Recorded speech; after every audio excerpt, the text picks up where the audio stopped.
मैं चैलेंज करता हूं आप सबको चैलेंज करता हूं। चंद एक होंगे जो पास हो जाएंगे, वरना किसी अच्छे कारी साहब को जाके अपनी नमाज सुना दो जरा की दफा। आप कहते हैं ना हम नमाजी, हमें आता है सब कुछ, एक दफा सुनाए किसी कारी साहब, अच्छे कारी साहब। सैकड़ों तो आपकी तलफ्फुज की गलतियां होंगी, तजवीद पढ़ी नहीं होती हमने, नमाज में उल्टा सीधा पढ़ रहे होते। रब्बी जालनी, ओ भाई रब्बी जालनी है, जालनी कहां से आ गया? जिम पे तो फतह है ही नहीं, आप जिम साकिन है। रब्बी जालनी, सुब्हानक अल्लाहुम्मा, कल्ला नहीं है, सुब्हानक अल्लाहुम्मा, थोड़ा उठाना होता है ताकि अलिफ मद्दा पूरा बने। खड़ा ज़बर है, अलिफ मद्दा के बराबर खींचना है इसको, दो हरकत के बराबर। सुब्हानक अल्लाहुम्मा वत्तबारक अस्मुका, वत्तबारक, ओ भाई वत्ता नहीं है, वत्तबारक अस्मुका। अत्तहियातु, ओ भाई अत्तहियातु नहीं है, अत्तहियातु है। सुब्हान रब्बिल आला, सुब्हान रब्बिल अजीम, ना भाई ये नहीं है, सुब्हान रब्बी यल अजीम, सुब्हान रब्बी यल आला, ये है। आप सुनाइए, मैंने तालीम बालगान का मदरसा बहुत पढ़ाया। जब मेरे सामने आते थे ना, कितने साल से नमाज पढ़ रहे हैं? 25 साल से। अच्छा सुनाओ जरा सूरत सुनाओ। ओ भाई एक नई सूरत की शक्ल सामने आती थी, जबर की जगह जेर, जेर की जगह पेश, पेश की जगह कुछ। मैं आपसे गुजारिश करता हूं, मैं आपको हकीर नहीं समझ रहा हूं, आपकी तहकीर बयान करना मकसूद नहीं, खुदा की कसम ख्वाब गफलत से जगाना मकसूद है।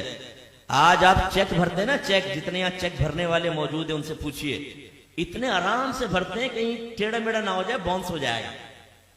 और कहीं अगर गलत हो जाए ना तो ऊपर साइन करना पड़ता है, वरना ये रिटर्न हो जाएगा ये चेक बैंक से, ओवरराइट हो गया है, तब कहीं जाके वो कैश होता है।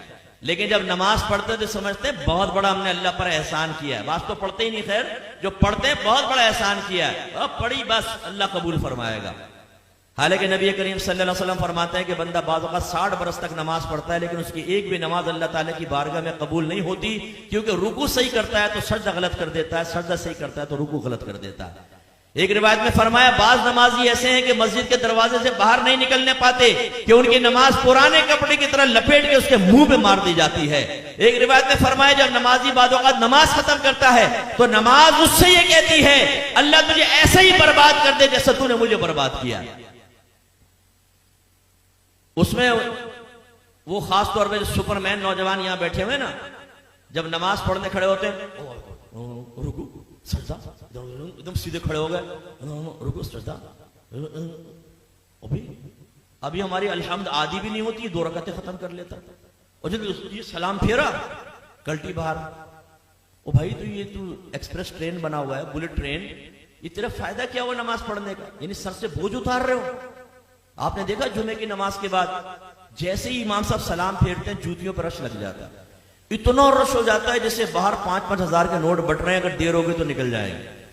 जूतियां ढूंढने में 15 मिनट वहां लगा देंगे, मस्जिद में नहीं बैठेंगे, ना सुनन पढ़ेंगे ना नवाफिल पढ़ेंगे आगे के, और बाहर निकल के फिर दूसरा कहते हैं, हाँ क्या करना, चल ढाबे में चाय पीते। अभी तुम इसलिए बाहर निकल कर आए थे।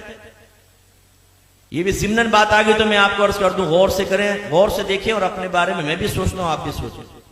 नबी करीम सल्लल्लाहु अलैहि वसल्लम फरमाते हैं कि मस्जिद की और मोमिन की मिसाल ऐसी है जैसे मछली और दरिया, कि अगर मछली को दरिया से बाहर निकालें तो वो उस वक्त तक चैन से नहीं बैठती जब तक दोबारा दरिया में ना आ जाए। और मुनाफिक की और मस्जिद की मिसाल ऐसी है जैसे परिंदा और पिंजरा, कि अगर परिंदे को पिंजरे में बंद कर दें तो फड़फड़ाता रहता है कि दरवाजा खुले और मैं उड़ जाऊं, और जैसे खोलते हैं उड़ जाता है। अपने बारे में हम सबको गौर करना चाहिए, हम में मोमिनाना सिफत है या मुनाफिकाना सिफत है। इमाम साहब सलाम फेरते हैं, दुआ भी नहीं मांगते, ये बस इमाम साहब ने सलाम फेरा फौरन उठ के बाहर, जूती लेके बाहर। करना क्या है? दोस्तों के साथ बैठ के गंदी लड़कियों की बातें करनी। हालांकि नबी करीम सल्लल्लाहु अलैहि वसल्लम ने फरमाया कि जब कोई नमाज पढ़ के अपनी जगह बैठा रहे और जानबूझ के अपना वुजू ना तोड़े तो फरिश्ते उसके लिए दुआए बख्शिश और मग़फ़िरत करते रहते हैं जब तक कि वो उठ ना जाए। इसलिए आले सुन्नत का जो है ना कि नमाज के बाद दुआ, इसमें बड़ी हिकमत है। बाज लोग जैसे सलाम फेरते हैं, आप देखें बाज मकातिब फिक्र वाले उठ के चले जाते हैं, कहते हैं दुआ कहां साबित है? ओ भाई, जब नबी करीम ने दुआ की तलकीन फरमा दी तो बस ये जिस टाइम भी आप दुआ मांगेंगे उसी हुक्म हदीस पर या हुक्म रसूल पर अमल की सूरत बनेगी। और इसमें फायदा क्या है, जब आप बैठ के दुआ मांगते हैं, जितनी देर बैठे रहेंगे फरिश्ते भी दुआएं बख्शिश और मगफिरत करते रहेंगे। लेकिन जो फौरन सलाम फेरते उठ के चला जाएगा, जैसे ही खड़ा होगा फरिश्तों की दुआएं मगफिरत मुनक़ते हो जाएगी। तो ये हमारा हाल है।